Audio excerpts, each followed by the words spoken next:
오늘 하나님의 말씀은 성취는 어떻게 오는가라는 제목을 가지고 하나님 말씀 증거하겠습니다. 오늘은 우리가 지금까지 문제 앞에서 기도했던 것들, 하나님께서는 우리의 기도를 어떻게 성취로 이어가시는가, 하나님께서는 우리의 삶에 성취를 어떻게 주시는가, 그것을 살피겠습니다. 우리는 일상을 살아가면서 많은 문제들을 대면하고 또 그로 인해서 기도하곤 합니다. 그리고 어느 순간 이게 하나님의 응답인가? 지금 하나님이 나에게 말씀하시는 것인가? 기회를 주시는 것인가? 이런 생각을 할 때가 있어요.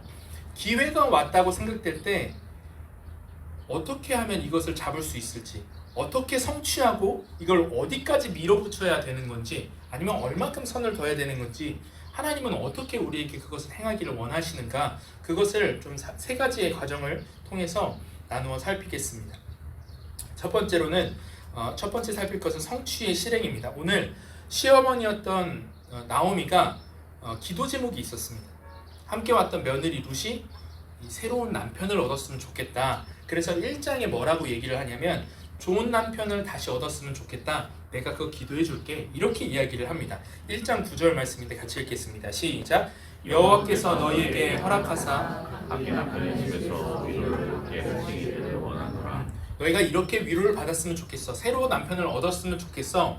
라고 이야기를 하고 기도할게 라고 하고 1장, 2장, 3장을 이제 지나온 거예요. 그런데 오늘 본문의 상황은 무엇인가? 기도했던 것이 이루어질 것 같은, 성취할 수 있는 이런 환경이 조성되었다라는 겁니다. 여러분 보세요. 룻이 모압 땅에서부터 시어머니인 나오미를 따라왔고, 그리고 추수 때라서 먹고 살기 위해서 밭에 가서 일을 했죠. 그리고 그 밭이 마침 누구의 밭이었어요? 보아스, 그쵸? 기업물을 짜인 보아스의 땅이었습니다. 그리고 기업물을 짜인 보아스가 어땠냐면 룻을 그래 그렇구나 이렇게 생각한 게 아니라 선대해줬어요. 잘 챙겨줬어요. 이런 상황들을 나오미가 들으면서, 룻한테서 들으면서 오늘 어떻게 하느냐, 나오미가 직접 나서서 조언하면서 코칭하기 시작한다는 거예요. 룻과 보아스를 이어주기 위해서 적극적으로 노력하는 모습이 오늘 3장에 나오고 있습니다. 나오미가 이제 내가 너를 위하여 실행하겠다, 일하겠다라고 말하고 있어요. 오늘 1절 말씀인데 같이 읽어보겠습니다. 시작. 룻의 시어머니 나오미가 그에게 이르되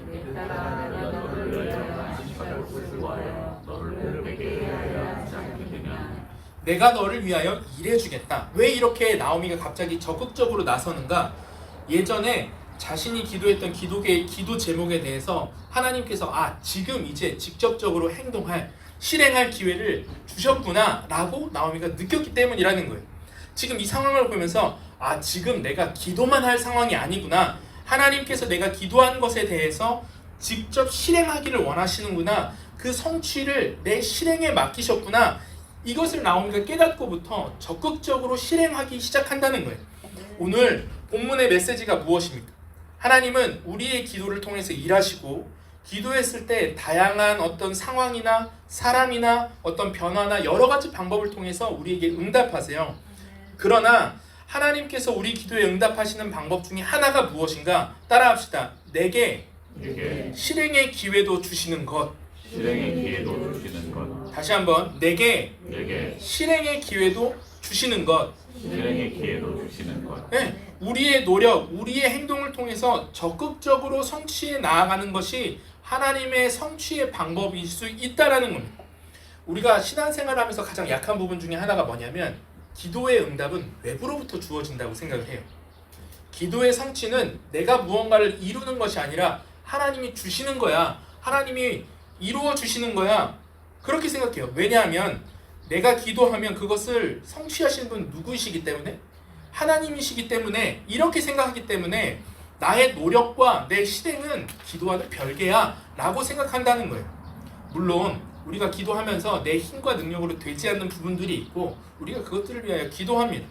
그러나 기도하는 자에게 하나님이 늘 요구하는 부분이 무엇인가? 그것은 실행하는 거라는 거예요. 실행을 통해서 성취로 연결되어지는 부분이 더 많다는 거예요. 그래서 이걸 잘 이제 보여준 영화의 한 명장면을 가지고 왔는데, 여러분 에반 올마이티라고 영화를 보셨어요? 네, 영화는 목사만 보나 봅니다. 진짜 재밌는 코미디인데 내용이 뭐냐면 에반이라는 사람이 있는데 이 사람이 하나님이 찾아와서 너 방주 만들어 라고 해서 방주를 짓는 그런 이제 코믹 영화예요.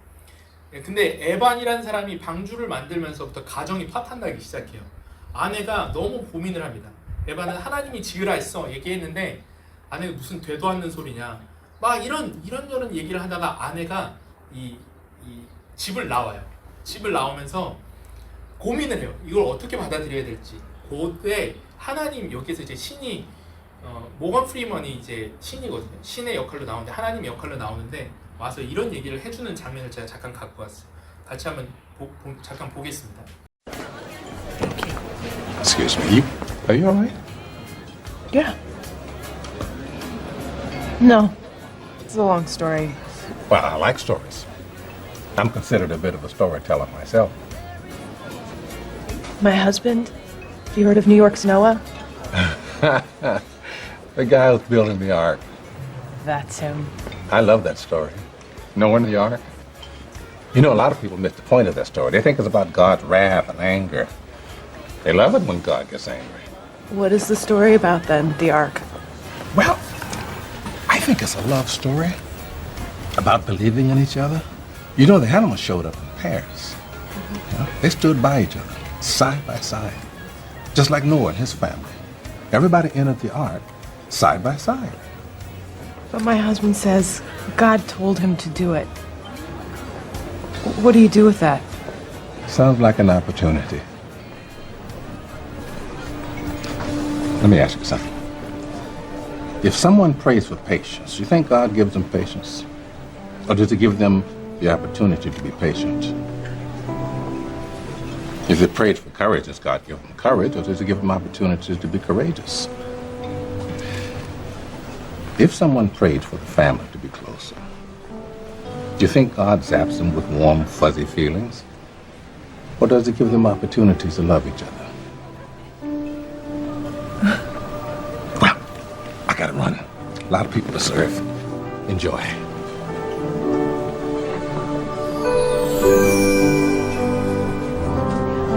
I guess this comes as no surprise to those who remember his campaign promise. I will lower taxes. 네, 여기까지입니다. 하나님께서 우리에게 뭘 주신다고요? 실행할 기회를 주시는 분이라는 거예요. 이것을 놓칠 때 어떤 현상이 발생하냐면 첫 번째는 리스크를 지기 싫어하고 그 다음 두 번째는 신앙이 샤머니즘으로 흘러갑니다. 보세요. 우리의 어떤 삶의 기회 앞에서 어떤 실행을 한다는 것, 행동을 한다는 건 리스크가 따릅니다. 결정하면 책임을 져야 하기도 하고 움직이면 실패의 가능성을 우리가 머금기도 해요. 순종하면 어떤 손해를 볼 수도 있습니다. 그래서 우리는 어떻게 반응하느냐? 기도는 열심히 해요. 그런데 실행을 미루기 시작합니다. 하나님 조금 더 상황을 보겠습니다. 하나님 더 확실하게 알려주시면 움직이겠습니다. 하나님 지금은 때가 아닌 것 같습니다. 그러면서 그걸 누구한테 가져오냐면 목회자한테 갖고 옵니다. 여러분 목회자한테 갖고 와서 기도해달라고, 언제 사업 시작해야 될지 알려달라고. 이 목사님 기도 받으면 해결되겠지, 목사가 기도하니까 대박 나겠지. 물론 여러분 기도하죠. 하나님 그거 대박 나게 해달라 기도해요. 잘 되게 해달라 기도합니다.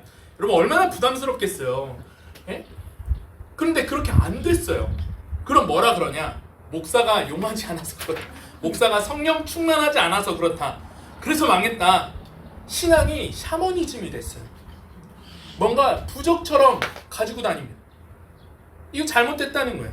왜 우리가 이런 사고에 빠지죠? 기도의 응답과 성취의 과정에는 내가 있어야 되는데 나를 쏙 빼버린 거예요. 내 실행과 노력은 온데간데 없고 그냥 결과가 좋기를 바라는 거예요. 좀 더 날 것으로 얘기하면 날로 먹는다, 날로 먹으려고 한다는 거예요.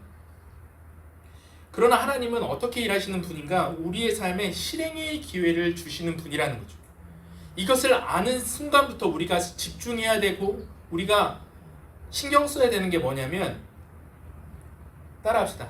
디테일. 여러분 디테일이 중요합니다.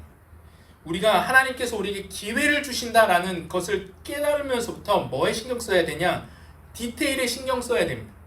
오늘 나오미가 얼마나 디테일하게 이 일을 실행하느냐? 나오미가 단순히 너 그냥 새로운 남편 만나서 잘 살았으면 좋겠다, 기도할게, 이렇게 하는 게 아니라 오늘 타이밍과 분위기까지 보면서 조언해 주기 시작합니다. 언제 고백해야 되느냐? 오늘 밤이라는 거예요. 2절 말씀 같이 읽겠습니다. 시작.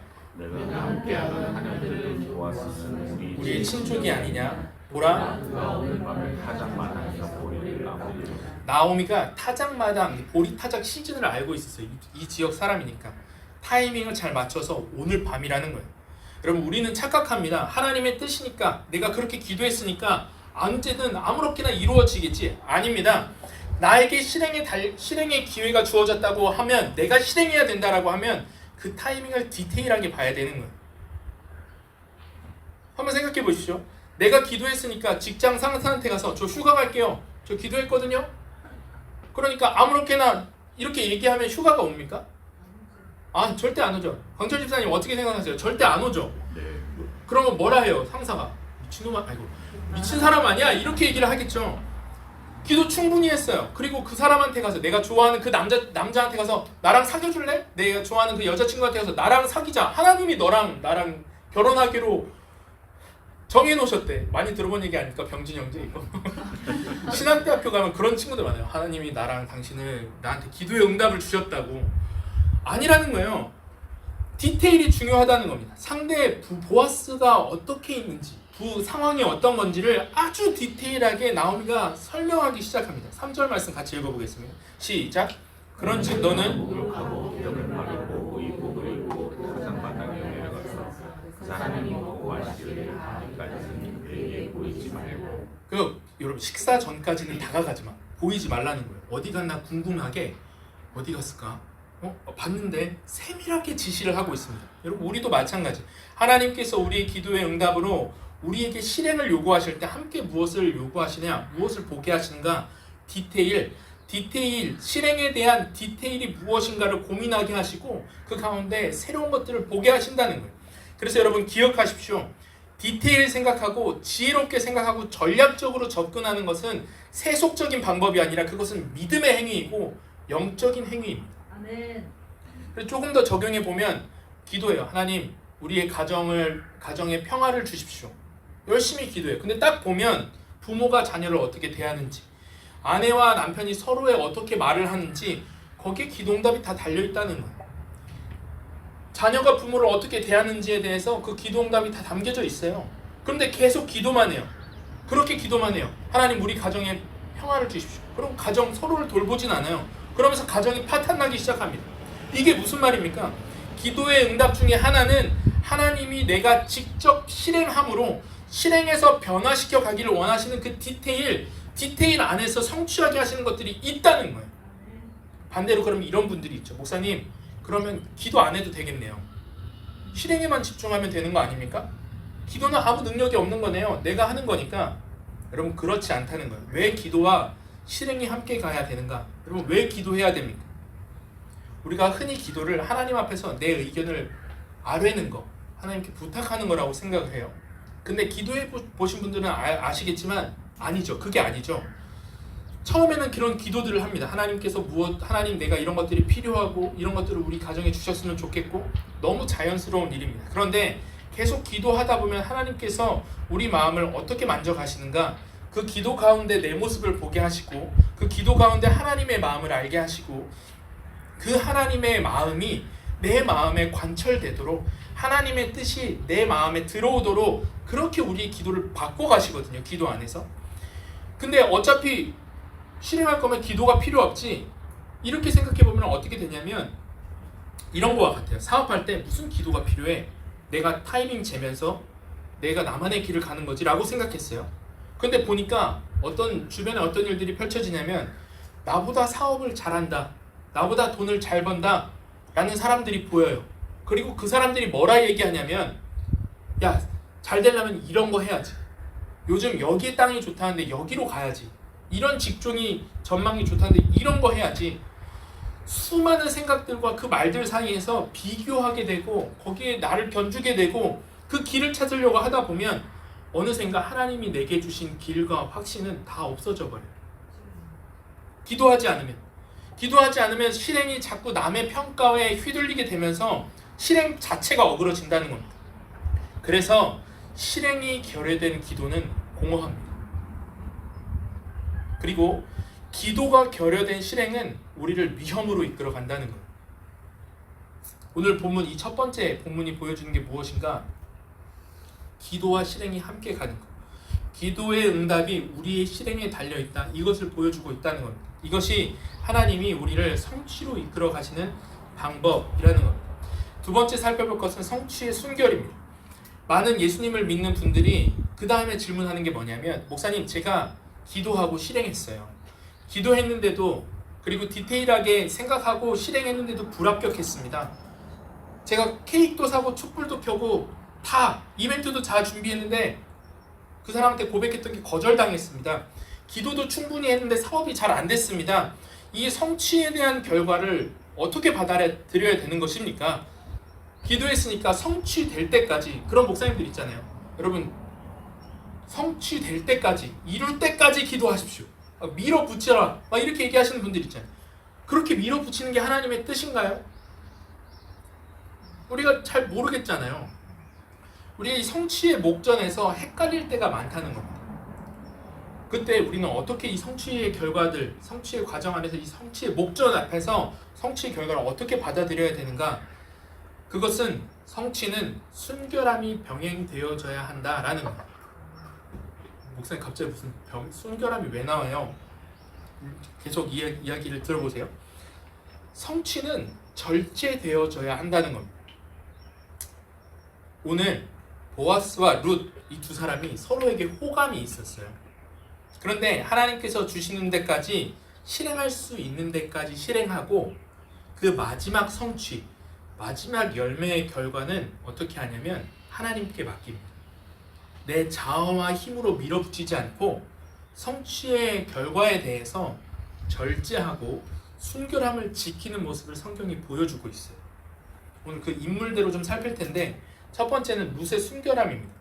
오늘 이제 보리타작을 하면 이 바람이 불 때 약간 서늘한 날씨에 보리타작을 합니다.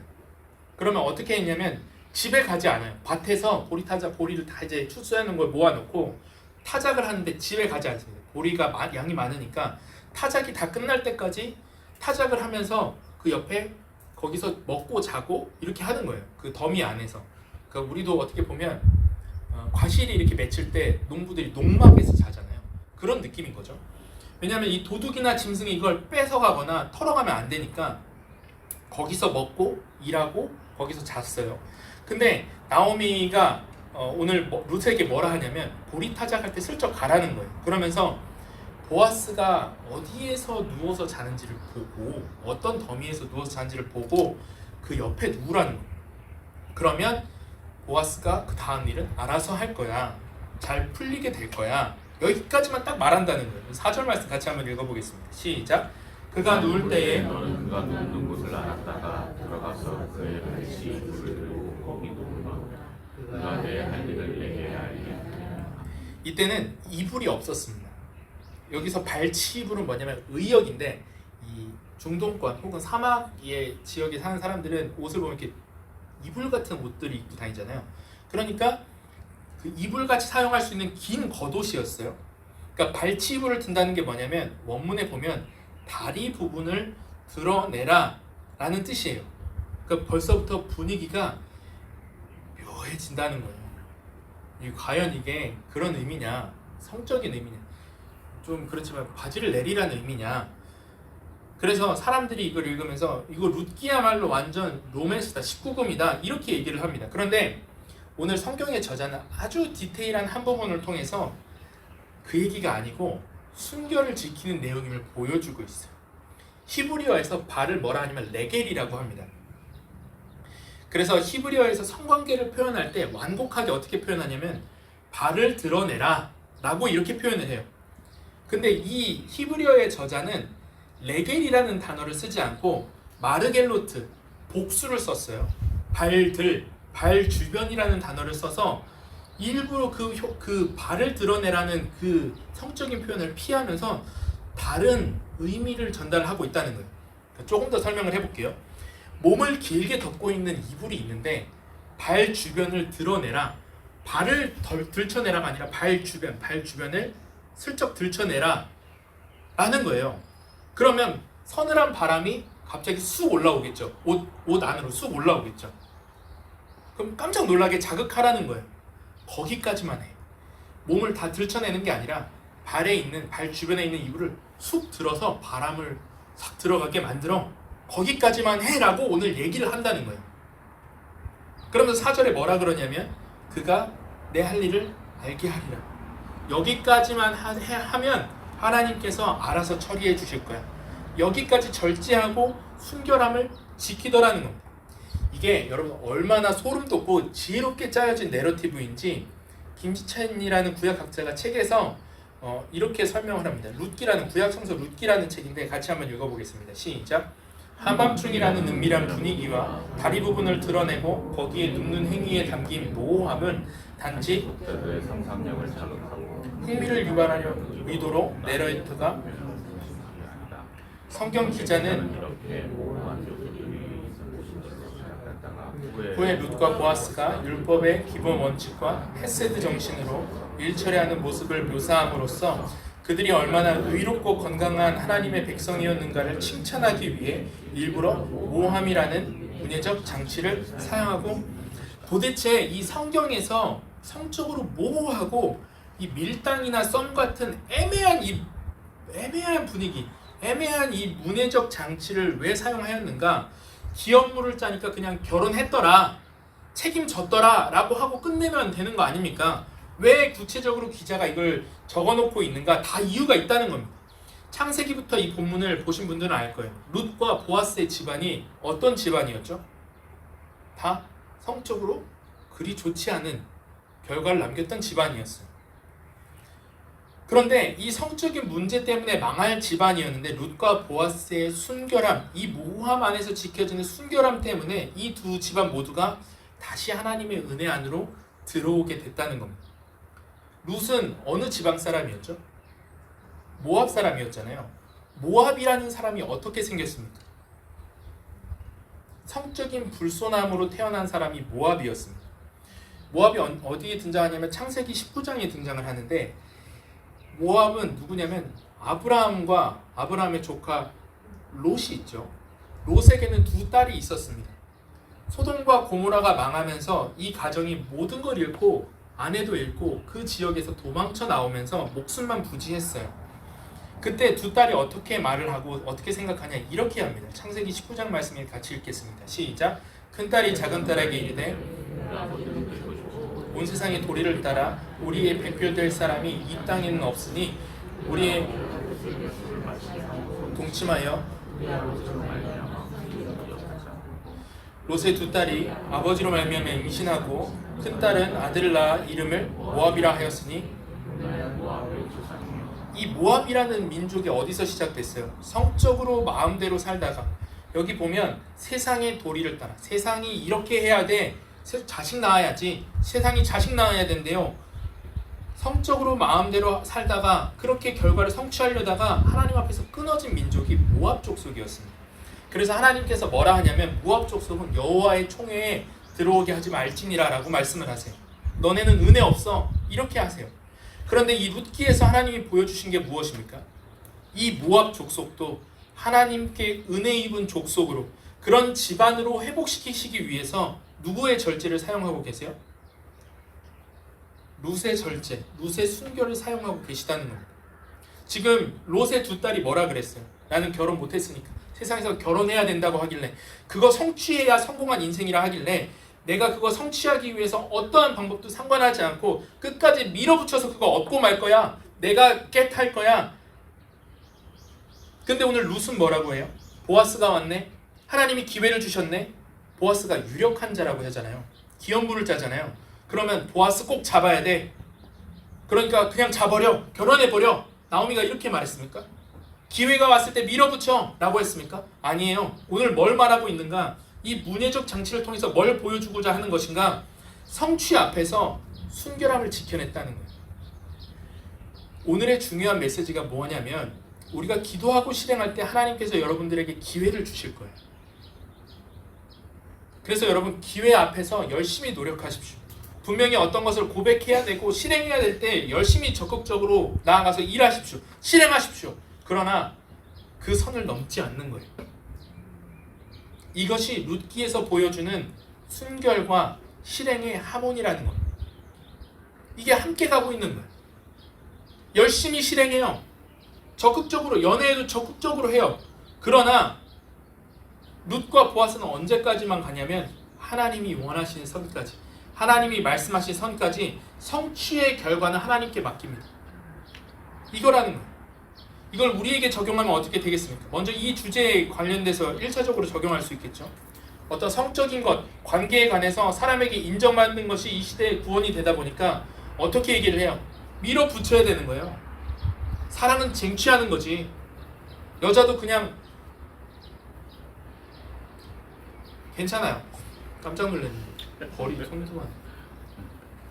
여자는 쟁취하는 거야. 사랑은 쟁취하는 거야. 그렇게 꼬시는 거지. 반대로 여자는 남자가 원하니까 다 들어줘야지.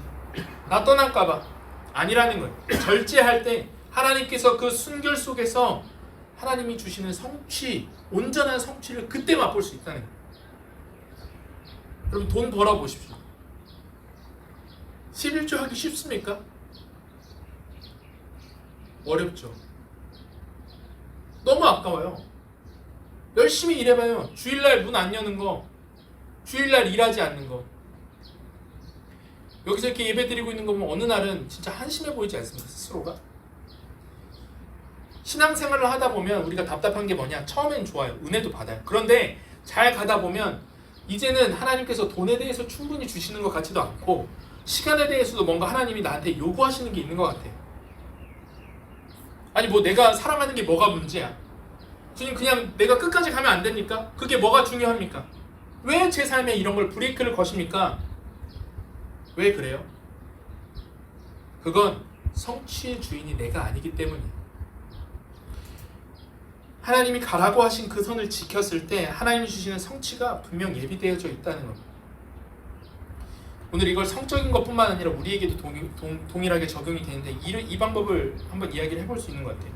하나님 이렇게 살면 안 돼요? 이 방법 쓰면 안 됩니까? 제가 그 앞에서 그거 개타면 안 됩니까? 아니라는 거예요. 하나님이 원치 않는 방법, 하나님이 원치 않으시는 방법까지 가지 않고 절제할 때 그 순결 속에 하나님께서 우리에게 새로운 것들을 성취해 가신다라는 거죠. 두 번째, 보아스는 어떤 집안이었을까요? 다윗의 자손. 그죠? 다윗의 조상. 보아스 그러니까 성경을 좀 이제 족보를 관심 있으신 분들은 이런 것들을 많이 읽어 보시는데 보아스가 좋은 집안의 사람이 아니었어. 한번 생각해 보세요. 보아스가 남자였잖아요.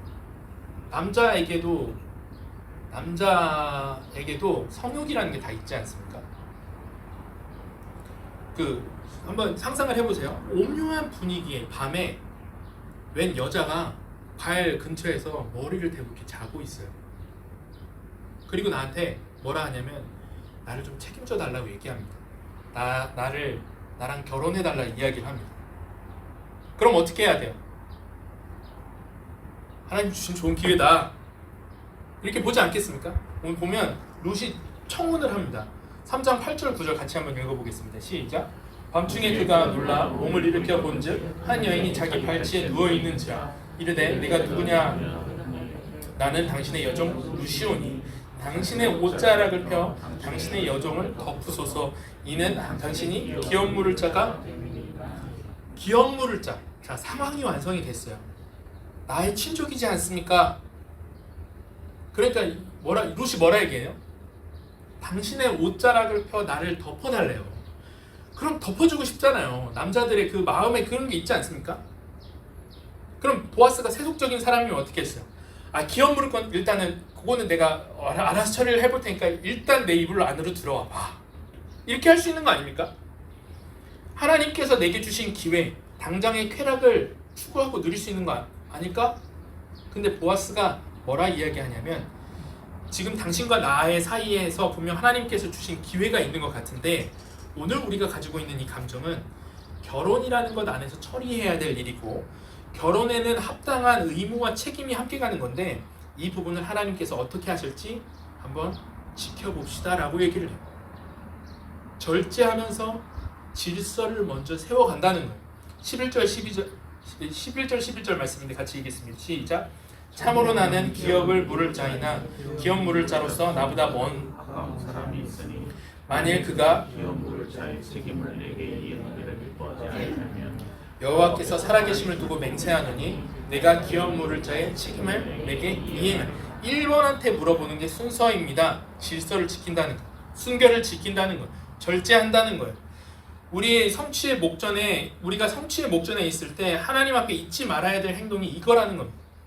여러분, 보아스가 어떠한 집안이었냐? 38장에 보면 그 스토리가 나오는데 보아스의 조상이 누구냐면 유다예요. 유다.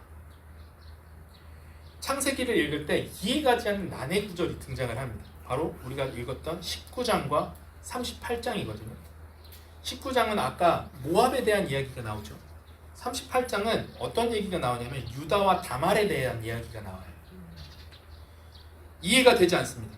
이 요셉의 이야기가 쭉 스토리가 진행이 되다가 유다에게 갑자기 뜬금없이 나와요.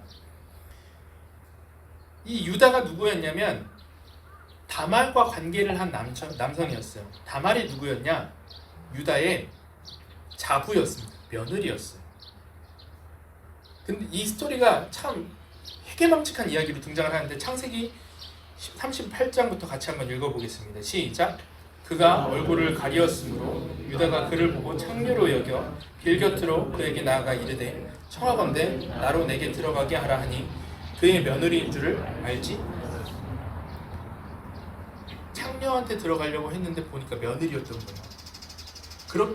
시아버지가 그렇게 관계했던 집안이 유다 집이었어요. 그런데 아이까지 낳았습니다. 그 애가 누구인가? 38장 29절 같이 읽겠습니다. 시작. 산파가 이르되 내가 어찌하여 터뜨리고 나오느냐 하였으므로 그 이름을 베레스라 불렀고. 베레스가 누구입니까? 의도치 않게 생긴 아이잖아요. 이 아이는 과연 며느리의 어떤 그 남편의 형제가 될 수 있을까? 아니면 뭐야 이거 어떻게 되는 집안이 이상해져 버렸잖아요.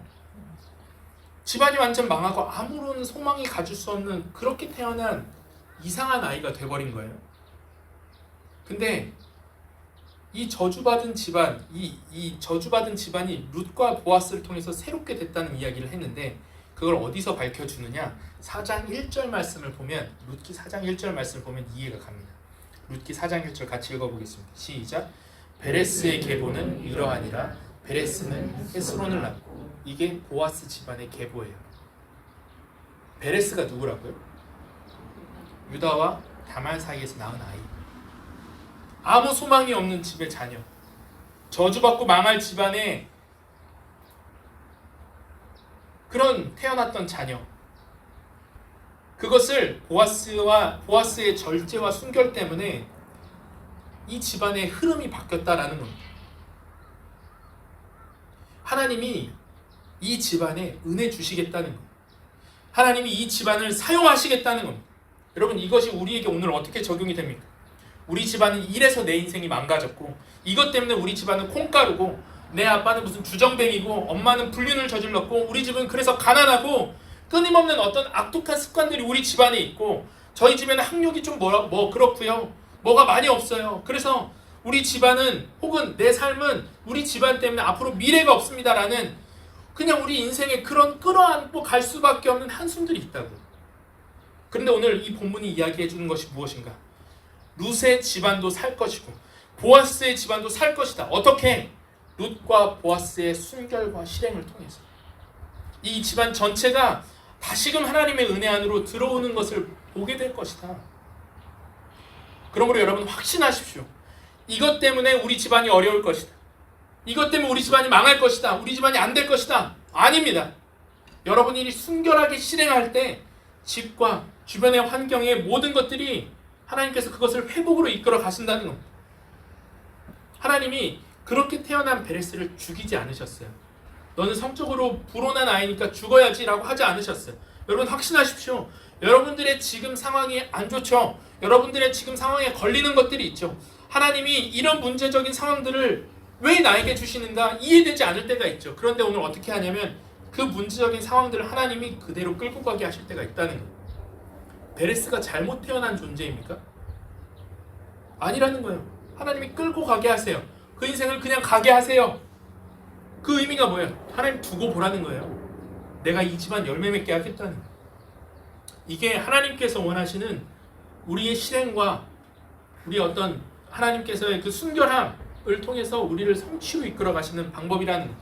그래서 여러분 실행하되 절제하고 순결을 유지하십시오. 하나님께서 원하신 성취를 그렇게 해주신다라는 겁니다. 마지막 세 번째, 성취의 빈손입니다. 오늘 그래서 보아스가 거기까지만 했어요. 하나님이 어떻게 일하시는지 봅시다 하고 관계를 갖지 않고 떠났는데 거기에 보아스가 한마디를 덧붙여요. 뭐라 하냐면 곡식을 엄청 이렇게 챙겨주고 룻에게 그걸 주면서 뭐라 하느냐, 17절에 이렇게 얘기를 합니다. 같이 읽어보겠습니다. 시작. 그가 이르되 그가 내게 보리를 6번 되어주며 이르기를 빈손으로 내 시어머니에게 가지 말라 하더니라. 룻이 나오미한테 가서 이야기를 전한 거예요. 어머니, 보아스가 어머님한테 갈 때 빈손으로 가지 말라고 하더라고요. 이 말을 전하는데 이 말을 듣자마자 나오미는 이게 하나님이 나에게 일하시는 것인 줄을 깨닫고 눈물이 흐르기 시작합니다. 한나 사모님한테 연락을 좀 해줘. 올라오시라고. 나오미는 이 말을 듣고 하나님이 나에게 응답하셨구나라는 것을 깨닫고 눈물이 흐르기 시작해요. 어머님, 보아스가 빈손으로 가지 말라고 하더라고요. 여러분, 이게 누가 한 말입니까? 나오미가 하나님 앞에서 한탄했던 말이에요. 1장에 이렇게 되어 있습니다. 같이 읽겠습니다. 시작. 나오미가 그들에게 이르되 나를 나오미라 부르지 말고 나를 마라라 부르라. 이는 전능자가 나를 심히 괴롭게 하셨음이라. 내가 풍족하게 나갔더니 여호와께서 내게 기어 돌아오게. 이거 내가 했던 말이에요. 이거 내가 했던 말이에요. 주님이 보아스를 통해서 나오미에게 무슨 응답을 주시는 거예요? 보아스는 그냥 한 말이겠죠. 어머님한테 빈손으로 가는 거 아니야. 어머님, 보아스가 빈손으로 가지 말라고 그러더라고요. 이게 누구의 음성으로 들린 거예요? 하나님이 내게 주시는 음성으로 들리기 시작했다는 거예요. 하나님이 내가 비었다는 걸 알고 계셨구나. 내가 빈손이라는 걸 알고 하나님이 채워주셨구나. 오늘 나오미가 적극적으로 조언했지만 특별히 한 일은 없었습니다. 그냥 남편도 없는데 나같이 늙은 시어머니 따라온 룻한테 너무 고마워서 난 인생 다 살았지만 너 결혼이나 하고 넌 앞으로 젊으니까 잘 살았으면 좋겠다 생각해서 그냥 룻에게 조언했을 뿐인데 룻과 보아스의 순결을 통해서 누구까지 회복이 된 거예요? 나오미까지 회복되었다는 거예요. 하나님은 룻과 보아스의 순결을 통해 나오미의 빈손을 채우고 계셨다는 겁니다. 여러분, 오늘 이 본문이 우리에게 아프게 다가오는 이유가 무엇입니까? 하나님은 순결한 자, 절제한 자, 그들의 빈손은 채우시고 그들에게 성취를 주신다라는 것을 우리가 너무 잘 알면서도 오늘 이 말씀을 읽을수록 우리가 찔리는 게 뭐예요? 우리는 늘 하나님 앞에서 실행하지 못했고요. 우리는 매 기회 때마다 하나님 앞에서 순결하게 절제하지 못했다는 겁니다. 그래서 오늘 성경은 우리에게 뭐라고 이야기하는가? 그러게 너도 룻처럼 살지 그랬어. 그러게 네가 보아스처럼 순결했어야지, 절제했어야지. 이제 넌 끝이네. 이거예요. 너의 음란함을 하나님이 심판하실 거야. 너 보아스처럼 살지 못하면 망해. 이겁니까? 오늘 성경의 메시지가 무엇입니까? 룻과 보아스의 순결 때문에 망할 집안 속에서도 회복이 일어난 것처럼 너도 룻처럼 살아봐라가 아니라 너는 이미 룻과 보아스처럼 살지 못했으나 너의 인생 전체를 회복시키기 위하여 너의 빈손을 치우시기 위하여 예비하신 그 보아스 룻이 나타날 것이다. 그게 누구십니까? 우리에게 자기를 비워내신 그분 예수님이시라는 거예요. 예수님이 오늘 어떤 역할을 하셨는가? 우리의 빈손을 스스로를 비우심으로 우리의 빈손을 채우셨다는 거예요. 빌립보서 2장 6절부터 8절까지 말씀입니다. 함께 읽겠습니다. 시작. 그는 근본 하나님의 본체시나 하나님과 동등됨을 취할 것으로 여기지 아니하시고 오히려 자기를 비워 종의 형체를 가시사 사람들과 같이 되셨고 사람의 모양으로 나타나사 자기를 낮추시고 죽기까지 복종하셨으니 곧 십자가에 예수님이 하나님 앞에서 하나님 내가 여기까지 순결했으면 내가 여기까지 복종했으면 내가 여기까지 비워냈으면 하나님 저 살려주셔야 되는 거 아니에요? 이 잔을 나에게서 옮겨주셔야 되는 거 아닙니까? 예수님이 십자가를 목전에 두고 하나님 앞에 이렇게 말씀하시지 아니하시고 내 영혼을 아버지 손에 부탁합니다. 끝까지 실행 속에서 성취의 목전에서 자신을 절제하고 순결함으로 자기를 비워냄으로 영생의 복을 우리에게 쏟아 부으셨다면 나의 망할 인생, 나의 음란한 인생, 우리의 집안에 이 꼬인 모든 것을 대신하여 우리가 하나님을 소유할 수 있도록 우리의 그 빈손을 채워주신 분이 나의 하나님, 나의 주님이시라면 이미 우리가 그 은혜를 받은 자로서 우리는 알 수 있습니다. 첫 번째, 룻과 보아스처럼 살아라 그러면 복을 주실 것이다가 아니라 룻과 보아스처럼 너의 인생 앞에서 순결하셨던 그 십자가 앞에서 실행하셨던 그분이 너의 삶 앞에 계신데 너의 삶의 반응은 이제 무엇이냐? 이렇게 물어봐야 된다는 거예요. 우리는 자꾸 착각합니다. 룻과 보아스처럼 살면은 복을 주시겠지. 아니라는 거예요. 룻과 보아스처럼 순결하게 내 인생을 위해 헌신했던 그분이 우리 앞에 계신데 너는 그 일주일을 그럼 어떻게 살아내겠니? 성경은 우리에게 그것을 도전하고 있다는 겁니다. 그러면 우리는 알 수 있어요. 자기를 비워 은혜 주셨던 주님, 제 삶도 순결하게 주님 앞에 드리겠습니다. 우리의 부모, 내 실력, 우리의 가정 속에서도 주님께서 이미 날 위해 은혜 주셨기에 이 어려운 상황도 주님 앞에서 순결하게 실행해 나아갈 때에 회복으로 바뀔 것을 내가 확신합니다. 이 고백이 나올 수밖에 없다는 거예요. 두 번째, 순결한 분이 내 앞에 계시기에 내가 순결한 은혜를 받았으니까 이제 막 살아도 되겠죠. 순결하지 못해도 하나님 은혜 주시는 거 아닙니까? 아니라는 거예요.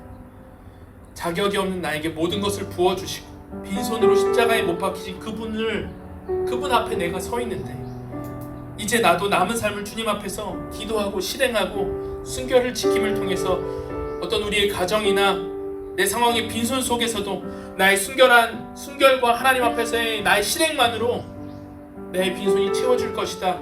무조건 하나님이 그렇게 일하실 것이다.